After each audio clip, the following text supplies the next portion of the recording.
আচ্ছা, এখন যদি লেখার সময় হঠাৎ কলম শেষ হয়ে যায় আমরা কি করি? সাথে সাথে দোকান থেকে কিনে আনি। কিন্তু ভাবুন, যখন কলমই ছিল না তখন মানুষ কিভাবে লিখত? এটা তো আমরা সবাই জানি, আগে মানুষ মুখে মুখে ভাব বিনিময় করত, লিখতে জানতো না। তবে প্রায় ৫,০০০ বছর আগে মেসোপটেমিয়ার মানুষ প্রথম প্রতীক ও চিহ্ন ব্যবহার করে লিখতে শুরু করে।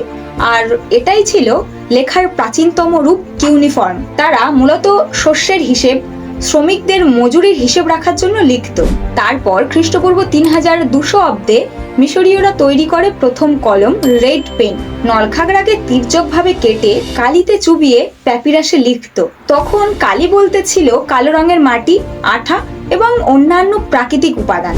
এরপর আসে পাখির পালক দিয়ে তৈরি কলম, যার নাম দেওয়া হয় কুইল পেন। ৬০০ খ্রিস্টাব্দের পর এটাই হয়ে ওঠে সবচেয়ে জনপ্রিয় লেখনী।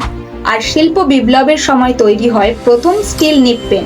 তারপর ১৮২৭ সালে আসে ফাউন্টেন পেন, যেখানে কালি থাকে কলমের ভিতরেই। এরপর ১৯৩০-এর দশকে লাসলো বাইরোর প্রচেষ্টায় তৈরি হয় আধুনিক বল পয়েন্ট পেন, যার কালি দ্রুত শুকায় এবং সহজে ব্যবহারও করা যায়। এছাড়া আছে স্পেস পেন, যা কিনা বিনা মাধ্যাকর্ষণেও কাজ করে। এটা নিয়ে না হয় পরে কোনো এক ভিডিওতে আপনাদের সাথে কথা হবে। আজ এই পর্যন্তই। আনাচে কানাচে লুকিয়ে থাকা ইতিহাসের এমন অজানা গল্প জানতে ইউটিউবে সাবস্ক্রাইব করুন এবং ফেসবুকে ফলো করুন কাল গল্প, অতীত আজ গল্পরূপে।